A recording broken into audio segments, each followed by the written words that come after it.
Welcome back to Everyday Fitness. My name is Matthew. I'm Liam.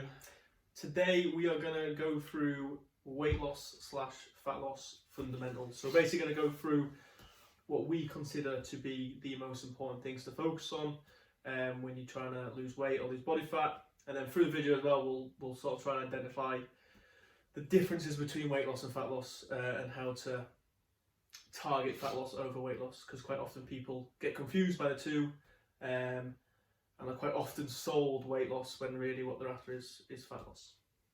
Yeah, so I just want to quickly, before we dive into the points, I've got about 10 points, and when I started my fat loss journey, probably knew about 2 of these, so this is why we want to sort of preach this as much as possible, because more often than not, people like Matthew said are aiming for fat loss, but sometimes it's not fat loss necessarily. So it's important to distinguish which one's which, and also the necessity of each of these points, basically. So the first one that I've got is having a game plan, first and foremost. You can't go into it blindsided. Okay, you need to make sure that there's something in place for you to follow, and it is the right thing for you, basically. So whether that is your training program or your nutrition, every little factor needs to be pre-thought of and followed thereout. So the 2 things I've got within that are, you need to have an idea of what your goal is. If you go into it and not knowing what you actually want from it, you're probably not going to stick to it for the long term, because there's nothing that's going to keep you driving for that goal. And then B, a time frame. This can be quite confusing with some, because in my opinion you need a few different time frames within your big goal. So if you've got 12 months to lose 3 stone, for example, you need to set smaller goals within that big time frame, maybe monthly. Maybe lose 4 or 5 pounds each month, for example.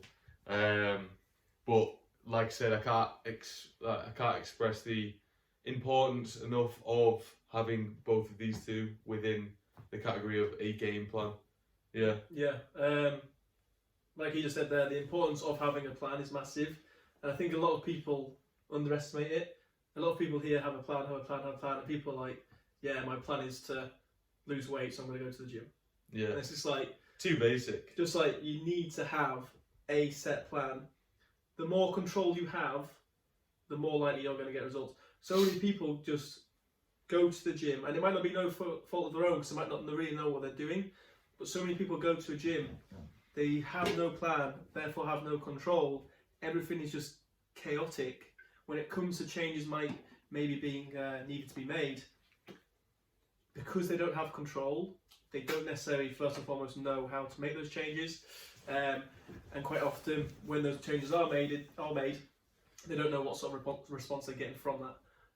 So I think having a plan before you go in, and therefore knowing what's going to happen, how things are going to change, is incredibly important.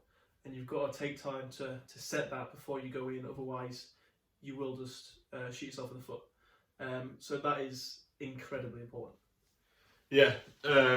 So absolutely right again. So the goal and the time frame, obviously we've already spoke about motivation in the last video, but the goal and the time frame will act as a motivating factor within itself, effectively. So that is why that is also important. So it's not just important because you need something to follow for structure, but it's also something to keep you going as well.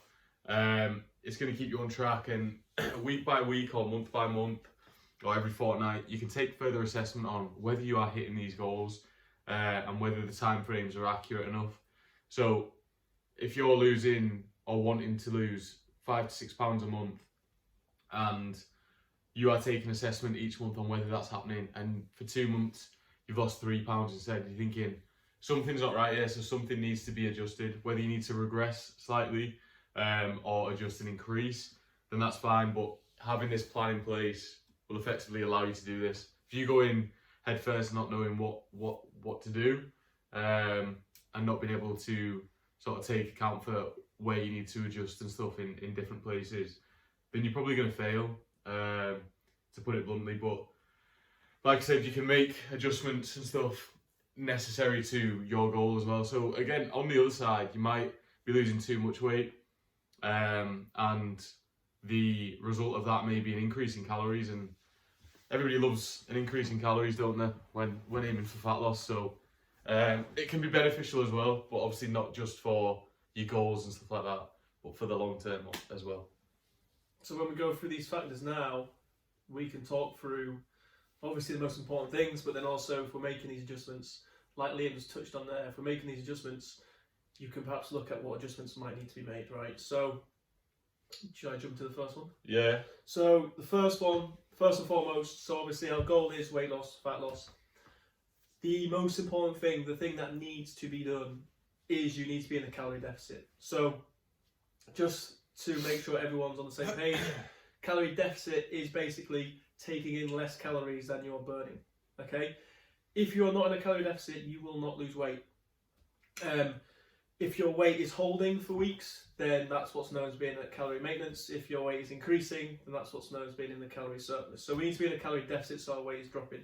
And still to this day, there are people who disagree with that, say that that's not the case, say that it's not true, but we can safely say that it is true. Science backs it, mate. And that needs to happen, okay? So that needs to be the first and foremost. You need to be in a calorie deficit. So if your weight is not dropping through the weeks, then you need to change that. And there's ways you can create a calorie deficit. Like I said, it's a case of eating less than you're burning. So you can either reduce food or you can either increase expenditure. But a calorie deficit needs to be made first and foremost. Yeah. So people are probably wondering, oh, calorie deficit, that's all well and good, but what calorie deficit should I be in? Right. There isn't an exact number, otherwise everyone in the world would achieve fat loss perfectly through the exact same means. I'd personally advise 3,500 calories per week as a start. That's going to be 500 calories per day, and this is going to differ from person to person. Everybody's different. Everybody's composition's different, and everybody's goals are different. That's a deficit, though, right? Not how many calories you're eating, just yeah. So over the course of the week, you want to be eating 3,500 calories less per week. So every day, if your maintenance calories, so your total daily energy expenditure, so your maintenance is 2,500 on average, we need to be dropping to around 2,000 on average, okay? Obviously, within that, you then need to break it down further into macronutrients, but we can touch on that at a later point. It's a ballpark figure, and obviously it's going to differ, and sometimes you will need to, like Matthew said, sometimes we'll have to adjust. These calories may differ from person to person due to their lifestyle as well. So if you tend to work in sort of a sedentary job, okay, so you do office work, your expenditure throughout the day is probably a lot lower than a person who is in sort of an active role. So, for example, me and Matthew are in quite an active job, and we train 5-6 days a week. Our maintenance calories will probably be slightly higher, okay? So that's where that number's going to change, but just know that to take account for it more than anything as well, because if you're losing too much weight over the course of like 1 to 2 weeks, for example, you more than likely won't just be losing that through fat. There will be muscle within that as well. So that's where you've got to kind of really be careful with that, and make sure, again, back to the first point, having a game plan and knowing that we need to adjust and regress when needed. Yeah, so again, just to try and just make it as simple as possible, like Liam said, there is no set calorie target for people in terms of you need to be eating this amount. People will need different amounts of food. People will have an opinion of what rate of weight loss is or fat loss is better than others, but there is no definitive answer. The boring answer is it's going to depend on the individual and what your goal is. But just to keep it dead simple, first and foremost, if you find what your maintenance intake is, so where your weight holds, your calories are going to have to be lower than that for you to be put in a calorie deficit. Okay, and the bigger the deficit, the faster your weight loss or rate of weight loss is going to be. Just to make that dead simple. So an easy way to do that, if you don't have a calorie calculator at hand, which, by the way, let me first and foremost say they are just guesstimates. There is no calculator out there that is a magic wand. Is to somehow or other track the amount of calories you're having a day. There's multiple ways you can do that. Find out how many calories it requires you to eat for your weight to hold, and then, like I said, you can adjust that by entering a deficit by dropping those calories. That's a very easy and simple way to do it. And then, as we spoke about, if you have a plan in place where you know how many calories that's going to require, when it comes to adjusting things, you can know how to do that, because it's going to be a case of just moving those numbers around. Yeah, just quickly as well, Matthew just said that most of these online calculators are guesstimates. They absolutely are. So what I would do, if you're aiming to find your TDEE, I would probably do more than one. So maybe do 3 of these calculators online. I look for the ones with the most variables, okay? So the ones with like the most questions are going to be the most accurate, because they're getting to know more about you. Okay, so don't just find one that's like your height and weight, because it's never gonna be accurate. We're going to tell you about like 3,000 or 4,000 calories when you probably shouldn't. So find as many as you can, add these numbers together, and then divide by however many tests you've run. That's going to be the most accurate way. But probably the best way is probably trial and error, to be honest.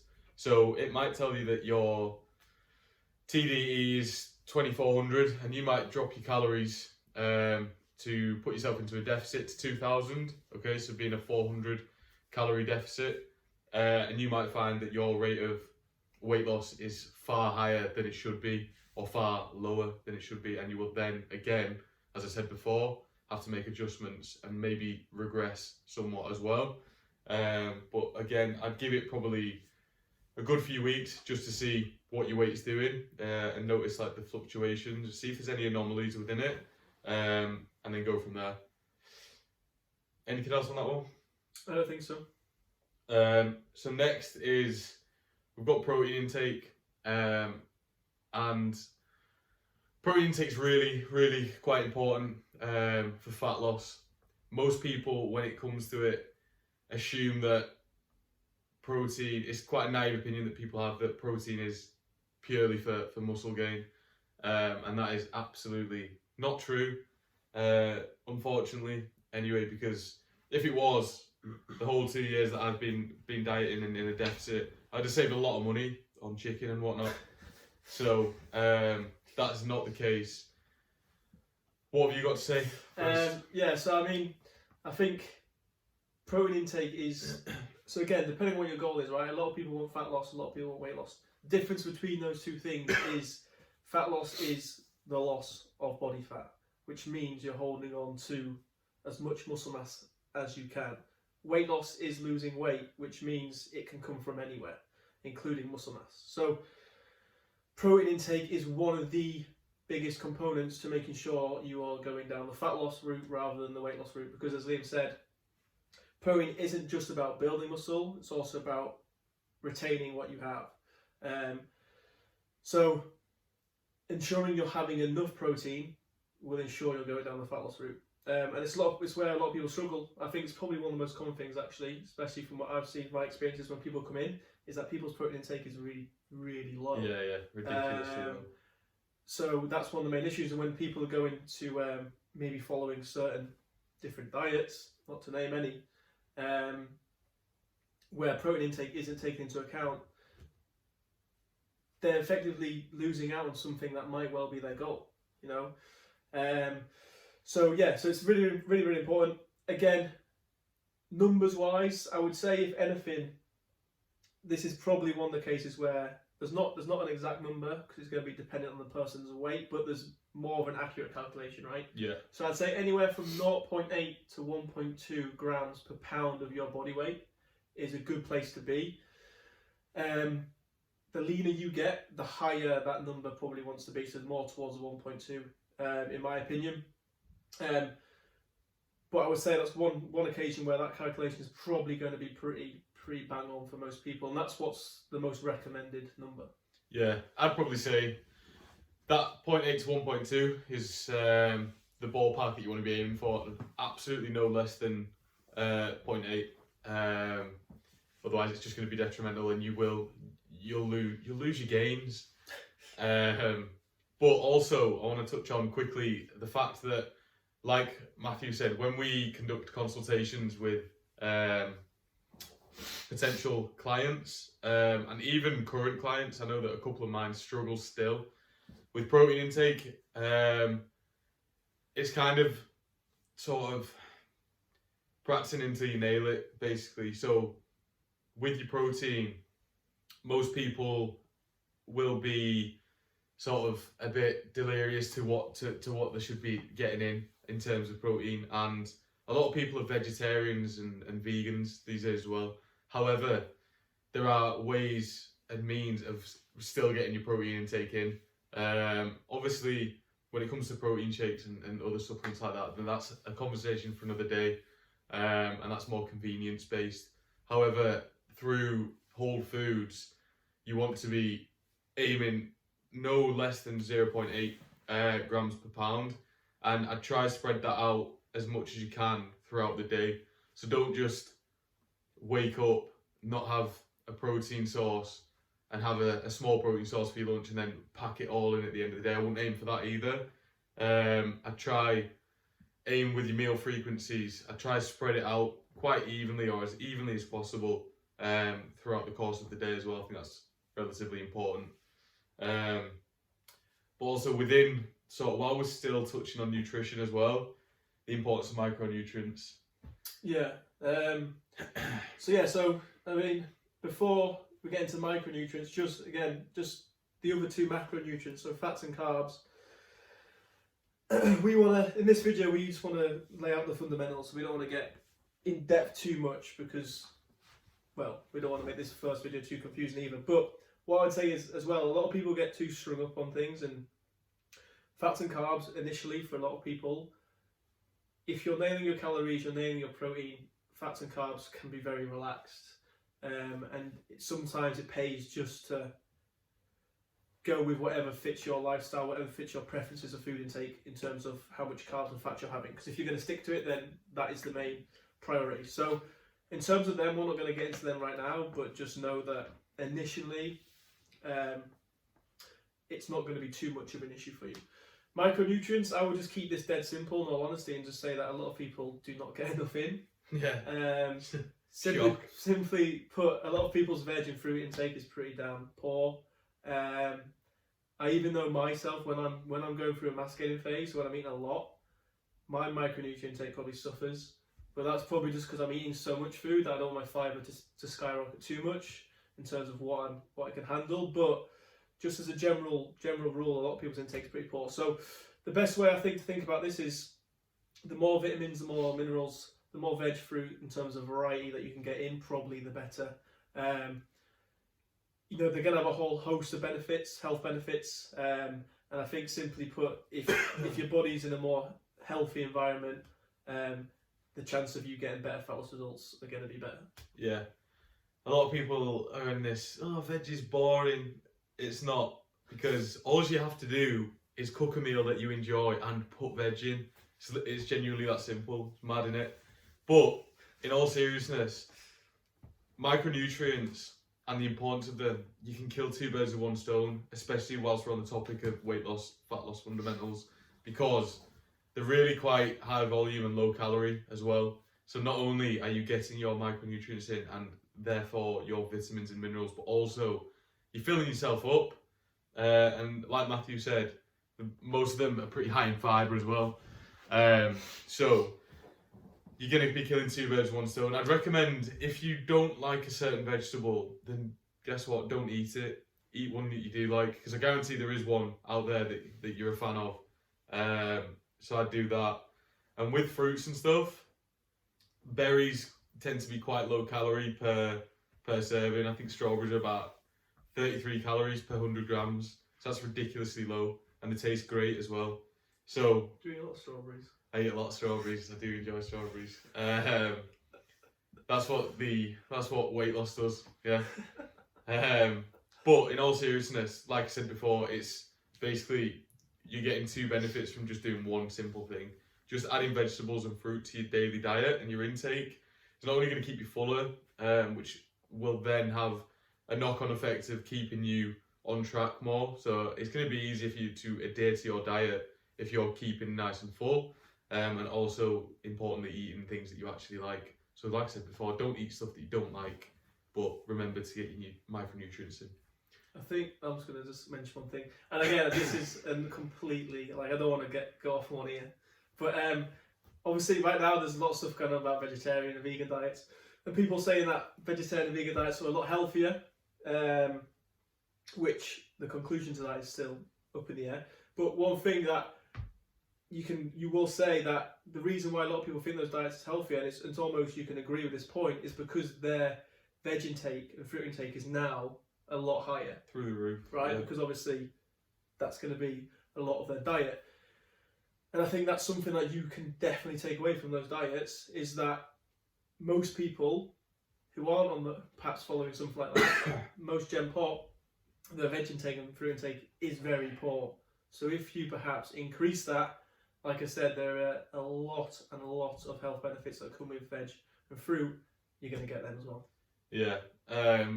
Like I said, there's so many new diets and stuff out there that people are preaching and these social media influencers are promoting. But specifically vegan and vegetarian diets, they are absolutely fantastic, in my opinion, if you are meeting your protein requirements. Because if you are, through various means, I mean, you've got Quorn, Linda McCartney's doing her thing. Yeah, she's in Sainsbury's. If you can if you can still get your protein intake to a level that you need, so 0.8 as a minimum, I'd say probably a gram per pound of body weight is probably ideal. But if you can hit that 0.8, then you're laughing. Yeah, happy days. Right, so next is sleep quality. Now, Here we go. This is ridiculously important. Okay, sleep quality is one of the most important things for any sort of, it doesn't even have to be fat loss or weight loss, okay? It's not even a fundamental of that, but any fitness journey, sleep is everything, okay? I know Matt's got a lot to say on this as well, so I'll keep this nice and short.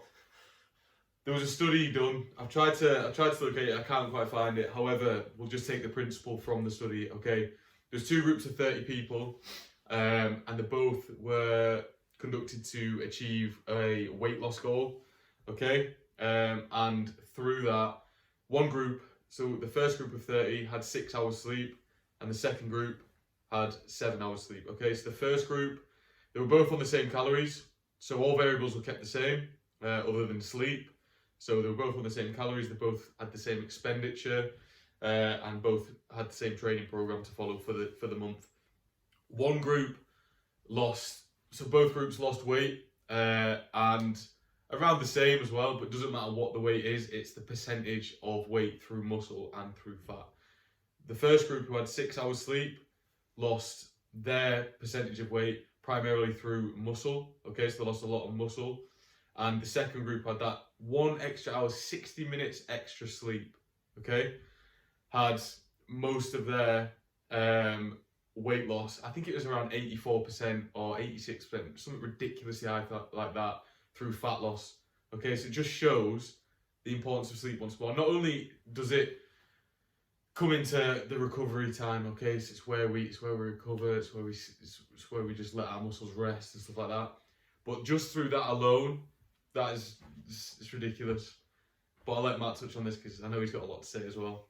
No, I think sleep has to be one of the most undervalued. Oh, for sure. Like, sleep is just, again, I know we mentioned on protein, but when you sit down with people in consultation, sleep is just, so many people lack When sleep. you ask people in the consultation, you say, "Oh, how do you sleep?" And they look at you as if you've just asked them what day it is. They're like, "Why is he asking me that?" And they don't understand. It's not because they're particularly naive to it. It's just it's not as appreciated as it should be. Yeah, I think what it is a lot of people, you can run on 5 hours sleep, Yeah. And you could run off 5 hours sleep for years. Mm-hmm. And I think that's the thing, like, people perhaps don't understand how important it is. Don't appreciate the value. Like, I know now, obviously, because we're both into uni, sleep there, atrocious. Yeah. And I've only really started to notice benefits when I've, like, taken my sleep seriously and, like, really been on the ball with it. My sleep over the last few years has been quality. And, like, I had one day, I was twining to Leah about it all day yesterday. I had one day where my sleep, for whatever reason, well, I know why it was, my sleep was terrible. And the next day, I was just in bits. Like, honestly, I just felt awful. And I think there's so many people undervalue it. The amount of health benefits that come with good quality and quantity sleep, there were so many studies, it's ridiculous. What we'll have to do is actually, if we find studies, we'll just link them in the description. Yeah. I'll try to find that study. And then at the same time, with deprivation of sleep, there's so many issues that come with that. And this has been researched, and the more and more research that's coming out about sleep is just ridiculous. And I think it's now finally gotten to the point where it's even getting preached more and more and more by, should we say, bigger governing bodies. Yeah. Which is great, but it just shows you that the importance is becoming more and more so. Like Liam said, it's shown that it's going to help with fat loss. It shows that if people get less sleep, their cravings tend to be higher. It's not great for stress, which we're going to come on to soon. It's not going to be great for training performance if you don't get great sleep. All these things are going to interplay, and they're going to make a difference when it comes to your fat loss result. So sleep, when it comes to trying to improve your sleep, it's going to come to two things: quantity, so the amount of hours you get in, and then quality of sleep. And quality of sleep is all about sleep routine. So there's a number of factors that we can go into. Do you want to? We'll go through them in a minute, but do you want to mention anything yet? Yeah, I just want to quickly say, like Matthew, I think he may be just about to touch on it, I don't know. But I feel like the quality/quantity of sleep is so different, right? You can get what you think is a 8 to 10 hours sleep, and that's great. You wake up and you're like, absolutely, I'm shattered, but I've had 8 to 10 hours, so I can't be. And then they'll pretend that they're not. They'll get later in the day and they'll just get tired again. That is probably because of their quality of sleep. Okay, so now we're in a time where you can accurately track your sleep, which is absolutely fantastic, and I love that. However, not enough people do it. Near enough nobody does it. I feel like that will probably grow eventually. I think more and more people will. But obviously there is a lot of factors, again, that Matt is going to touch on, that are going to affect your sleep, and they're factors that we really need to look at and sort of eradicate from occurring basically later down the line. If you can manage your sleep now, then the results that you'll get just from literally sleep, all you have to do is sleep.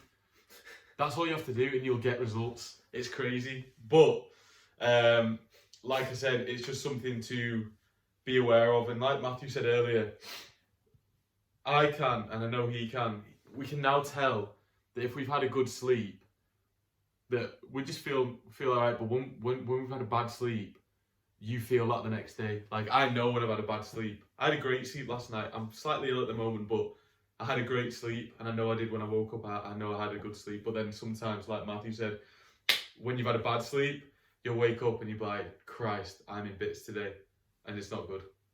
Yeah, so like, I'll take it that seriously, where if I have a bad night's sleep and I can tell the next day, I will probably rest that day and not train if I'm planning to train. That's how serious I take it, because I know the difference in performance, and if you're wanting the smaller percentages of results, like you're wanting the best results you can get, stuff like that's going to matter. You know, getting a good performance in comparison to getting a terrible one. So sleep really does have a part to play. So we could talk about a whole episode on sleep. So what I'm going to do now is just very briefly talk through sleep routine, to try and help improve quality, but keep it quite brief. So there's a few things you're going to want to focus on.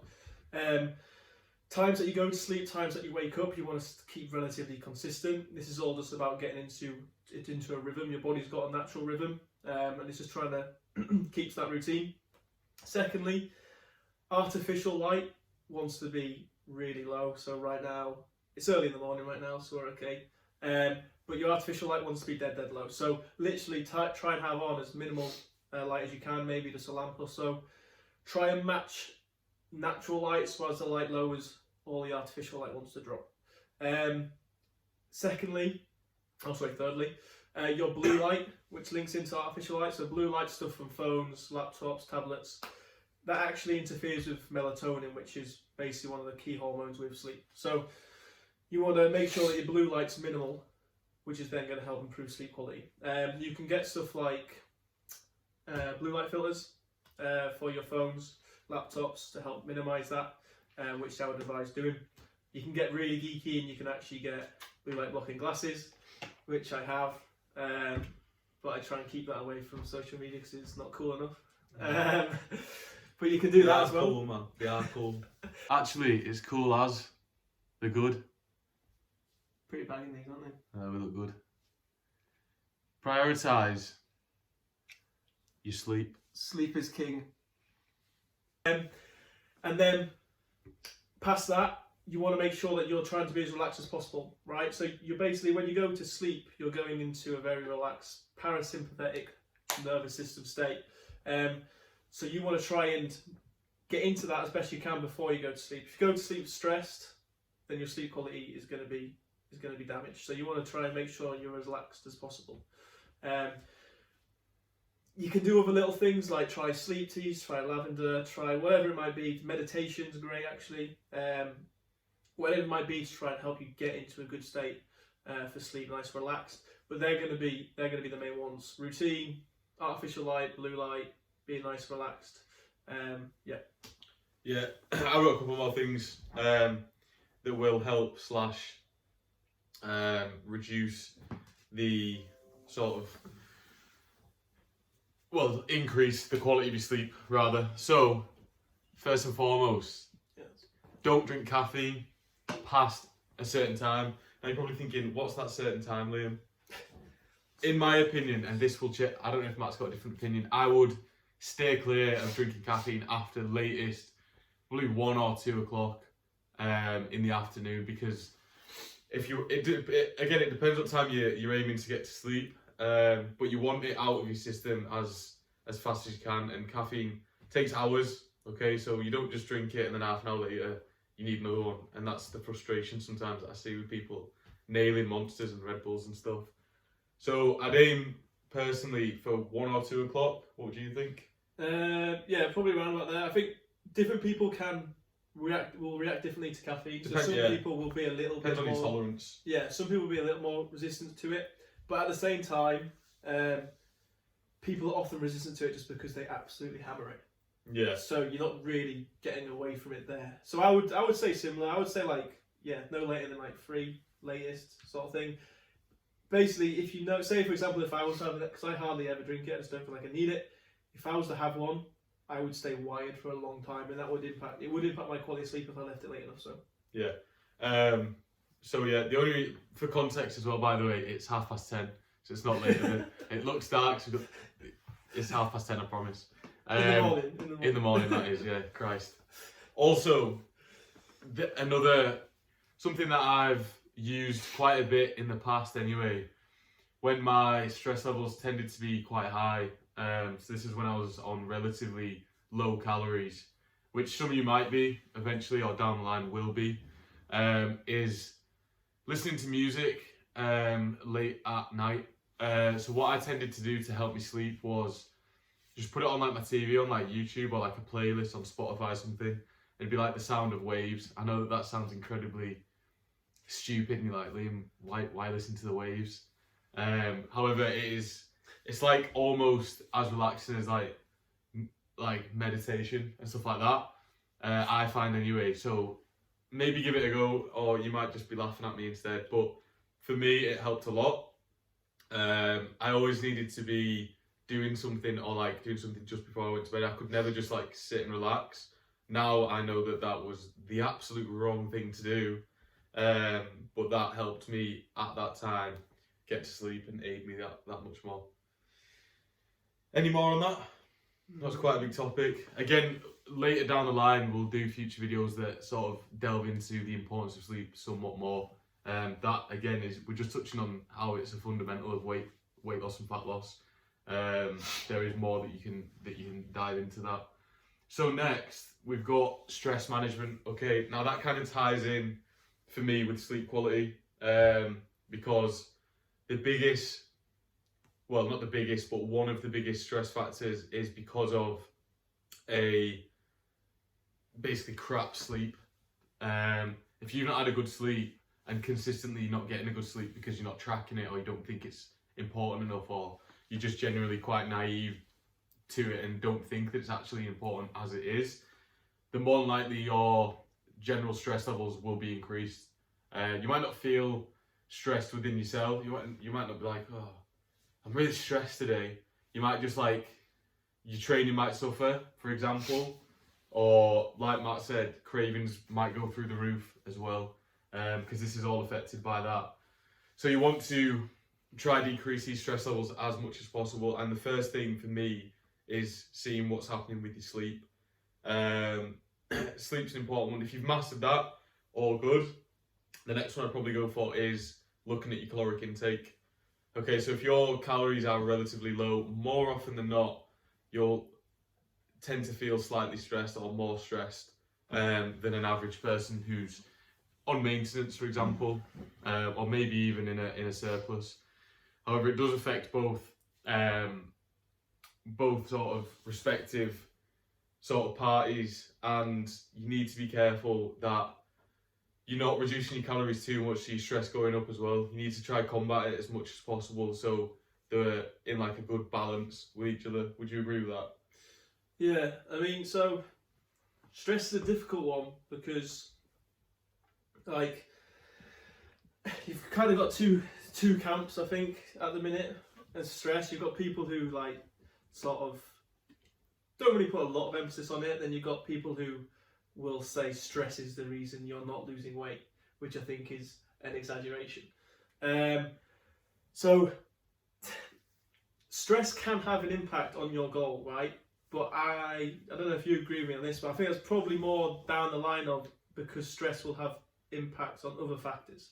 So for example, we all know that if you're very stressed from day to day, people who are stressed, people who aren't in the best of moods, say for example, like Liam said, if your sleep's not great and that's going to add to your stress, probably not going to make the best decisions. No. If stress is increasing your cravings or whatnot, it's just going to make things harder for you to reach your goal, right? And I think that's one of the main issues with stress, paired with the fact that a lot of people are just not very good at managing it, not very good at just even noticing or understanding that it's there and it's happening. People aren't very in tune with it, and people don't take many ways or use many things to try and de-stress. So like Liam said, like listening to that music or meditation is great to use. Not many people do it. Sleep is a great way to de-stress. Not many people do it. Going for walks, spending time outside with nature. There's loads of ways to de-stress, but a lot of people do not do it. A lot of people lead very busy lifestyles. And if you're then adding your goal on top of that, like Liam said, if it's fat loss, for example, and you're in a very harsh diet, this is all adding stress. And it's not necessarily that stress is going to stop you from achieving your goal, but if it's not managed well, it might just be making it harder. And that's why it's important. I think the best way of explaining this, though, is that basically you have two different nervous systems. So you've got your sympathetic nervous system, which is when you're in a stress state, and then you've got your parasympathetic, which is when you're in a relaxed state. Basically, in an ideal world, we would be in our sympathetic stress state when we're training, because stress in itself, that response, is a good thing if it's in the right place. And then we want to be in a parasympathetic relaxed state basically the rest of the time.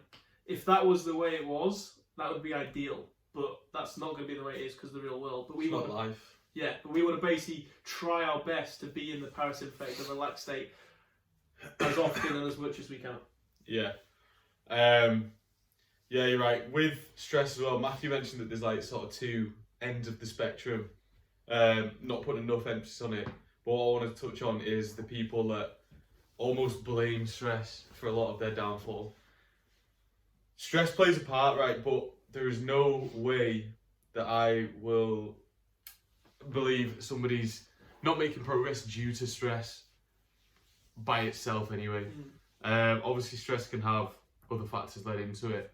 However, if you're not making progress in terms of weight loss, for example, because of stress, then more than likely it's probably your caloric intake or your training or other factors as well as stress. It's not just down to stress on its own. Otherwise, I feel like your stress has to be genuinely through the roof, and you really have to be stressed for your body to not be able to perform how it should be doing. I think that's everything for stress. Obviously, there's different. So sleep is something we've already touched on, in its relation to stress. Obviously, there's different supplements, like Matthew said. The hormone melatonin that we produce somewhat is affected by the things that we can do. So obviously, you can supplement that by taking melatonin. However, we're going to touch on that later down the line, but quickly, I would try and improve your sleep quality as much as possible without needing to supplement it first. Otherwise, it's an easy way out. I try to just naturally produce it by doing the things we've already touched on, and then again, if it's still not improving, then maybe look into it. Ben, would you agree with that? Yeah, I would say, yeah. Again, supplements are a big topic. Some of them can be useful. I think there's a few that can be useful, but like Liam said, yeah, if you can do it for your lifestyle first, one, it's free. So why not save a bit of money? And secondly, it's better to do that than rely on a pill, I guess. Yeah. Happy days. Next is training. Now this is a big topic. However, we're just again touching on the fundamentals. A lot of people will assume and adopt the naive approach of, when it comes to fat loss or weight loss, whichever you're aiming for, that you should merely just be doing cardio. That's ridiculous. Cardio is merely a tool for weight loss, okay? Just something you can add if needs be. So if your expenditure's not high enough, or you're struggling with your food intake and your cravings setting in, maybe you need to increase calories and thus increasing cardio to account for that. But as a whole, the main takeaway message from this bit is that resistance training is pivotal for fat loss. If you don't do resistance training, then I don't know what to say. I'd probably blame the parents or something, to be honest. I don't know what you've got to say on it. I'd let you get more into it. I can get quite heated about this one, so. Yeah, I mean, again, keep this simple. You touched on cardio. Like I said, some people use cardio as a tool for fat loss, which is great. Some people, I'd say, need it because, like I said, if you need to take calorie expenditure up, sometimes cardio is the way to go.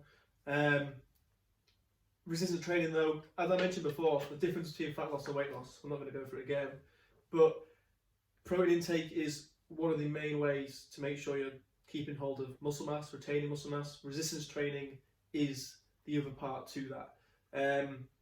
So if you're not resistance training, you're not holding on to the lean mass that you have. So if your goal is to drop body fat and then you're wanting to, as a lot of people say, have shape or add shape, then you need to resistance training because you need to hold on to that muscle mass that you have. And if you're new to training, then even when you're cutting, if you're new, you have the potential to add lean muscle mass. Might not be a lot, but you have the potential. So then if you're wanting to drop body fat but also improve your look, then resistance training is just key. So simply put, include it.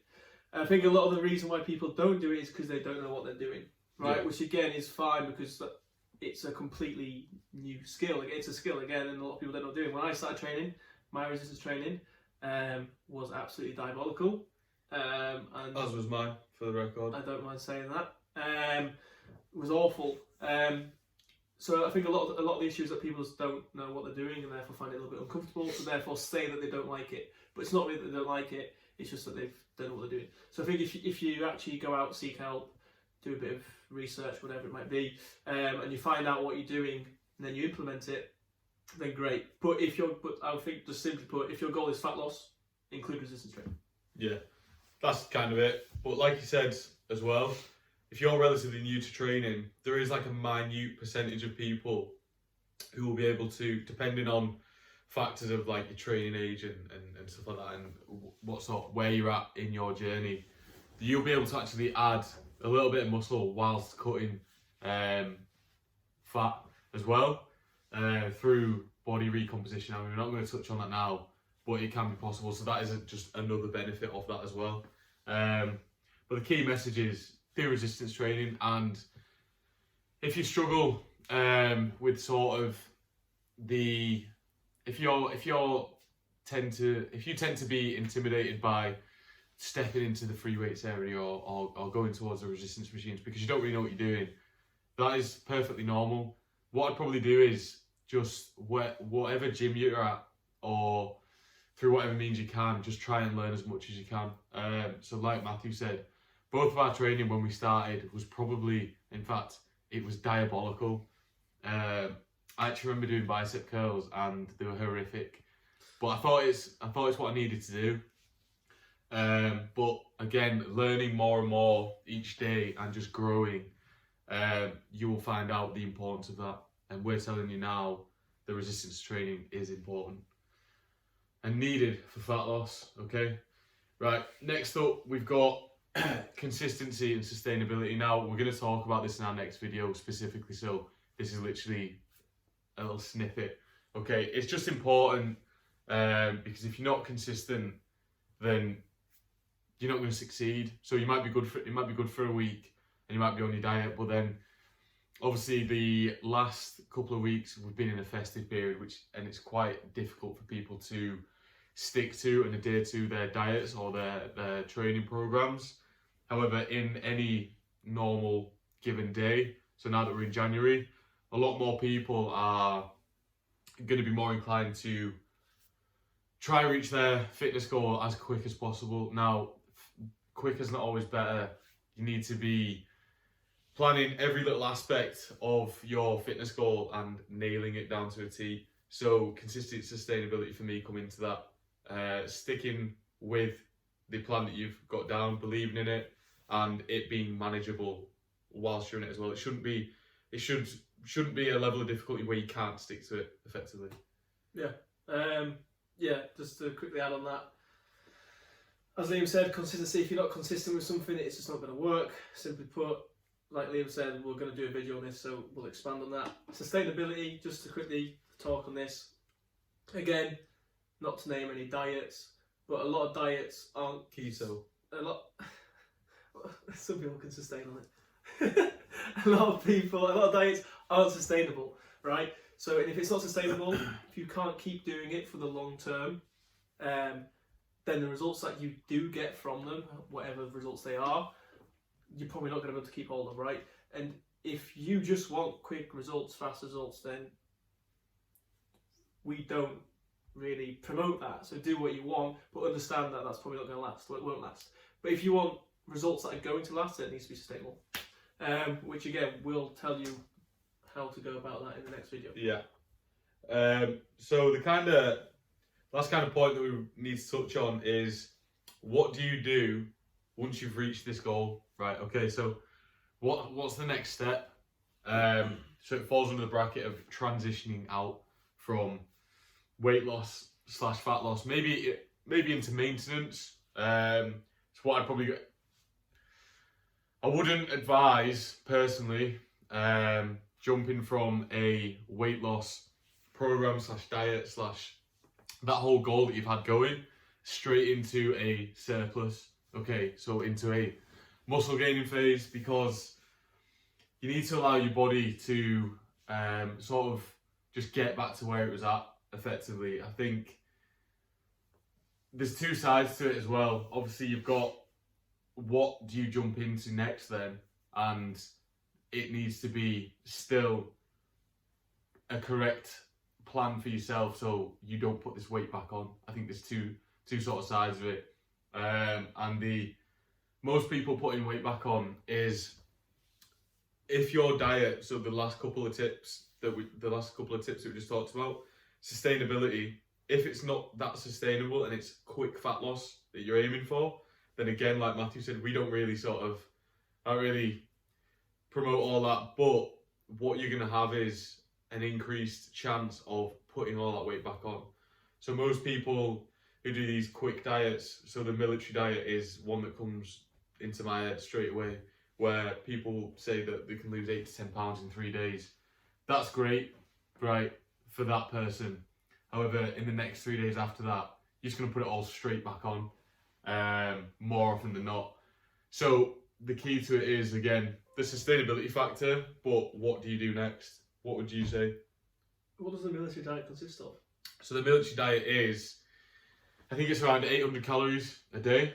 So it's the same for every person. So whatever your muscle mass is, okay, whatever your body composition's at, whatever your training level's at, and whatever your day-to-day lifestyle's like. So even if you're in a very active job or a sedentary job, yeah, then you are eating the same calorie target, which is mind-blowing to me. And I think it's avocado on toast, avocado on one slice of toast, and then an egg. What else is there? A handful of peanuts are in there somewhere, and half an apple. And I think that's one of the days. I could nail that in about 30 seconds. One of my 5 favourite foods. Yeah. Think 1,800 calories a day, I think I'd actually die. Yeah, even if it was for 3 days. No, actually, I think what they do is, I think it's 1,200 calories one day, then 1,000 the next day, then 800 on the last day. It decreases day by day. Nice. So it should... Nice. So don't do that. Don't do that. So transition out. So basically, like I said, you've reached your goal. What's next? If you go back to exactly everything you were doing beforehand, chances are you're going to regain a lot of that lost weight. And this is a lot of the issues people have, regaining the weight that they lost. But that's because they're doing a diet that isn't sustainable to begin with. And so obviously we're talking to people, you guys, who are probably going to be very more beginner to sort of maybe do it for a few years. But if you don't really have an understanding of where your calories were at beforehand, or say where maintenance was beforehand, or any of that sort of jazz, if you just go straight back into eating what you were eating previously, chances are you're going to put on a lot of weight. Because what also happens is when you go through a fat loss phase or weight loss phase, especially if you lose a lot of weight, you go through what's called metabolic adaptations. So a lot of different things change, and one of the things that changes is that what was previously your maintenance, which let's just say it was 2,000 calories, it might now be 1,700. So if you finish the diet on, again, just rough numbers, say 1,500, and you think of jumping calories straight back up to 2,000, that might now put you into a surplus, which means you're going to add weight pretty quickly. So what might be more beneficial, and what we probably suggest, is that rather than just resorting straight back to previous habits or where you perhaps started the diet, slowly transition out of it. So maybe slowly take calories up, slowly reduce training volume, until you find the point, that balance, where your weight holds. And then when you get there, you now know that this is your new maintenance, this is where you're at, and then whatever your goal is, your goal then might be to maybe even go into another fat loss phase if you want to lose a bit more, go into a gaining phase. You know exactly where you're at, and you know then exactly what to change, rather than driving everything back up to normal, regaining a lot of the weight you've lost, panicking, going back into a fat loss phase, doing the same thing time and time again, what's also known as yo-yo dieting. Not much to add on that. Again, it's just being cautious, especially, I think the main thing is the whole, once you've been in a fat loss phase, for example, then your daily maintenance calories will change, or will have changed from when you began. So if you revert to eating exactly what you were before that, that's going to have an effect, and you're going to notice a difference in your weight fluctuation. And you'll more than likely put on more weight than you would have if you started back then, because that number will have changed due to the calories that you've been eating for that period of time. So say it's a 12-week cutting phase, that's 3 months of you being in a deficit, which your body's going to grow accustomed to over that time. So you've got to sort of like get yourself out of that before you just go to eating just the regular diet, because that's what most people do. they'll reach the goal and be like, oh right, yeah, there we go. I'm there now. Like I'm never gonna put on weight again because I'm down to where I want to be. And slowly, you'll start to put the weight back on. So it's just avoiding that as much as possible. So just to go through all the points as a whole. So we've got having a game plan. So knowing your goal and time frames. Calorie deficit. So probably the most important one.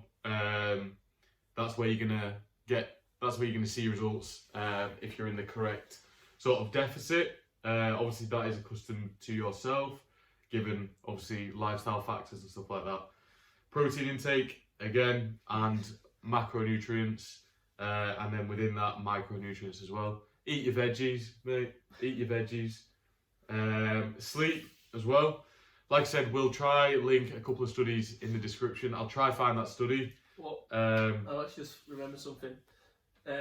So night shifts, so people who work for the night, has actually been, it's now classed as a type 2 carcinogenic, which is pretty serious. Yep, there you go. That's because of the impact it has on your sleep. Well, there you go. Sleep quality is king. Probably out of this whole, I'd say calorie deficit's the most important as a whole. For like fat loss. For fat loss, but sleep in terms of even every day, even if you're watching this and you've never trained in the gym in your life, right, and you're not really that bothered, I don't really know why you watch it anyway then, it must just be interesting. But sleep is still important for you, okay? It's important for everyday life, and it's 100% the most underappreciated thing. Oh yeah.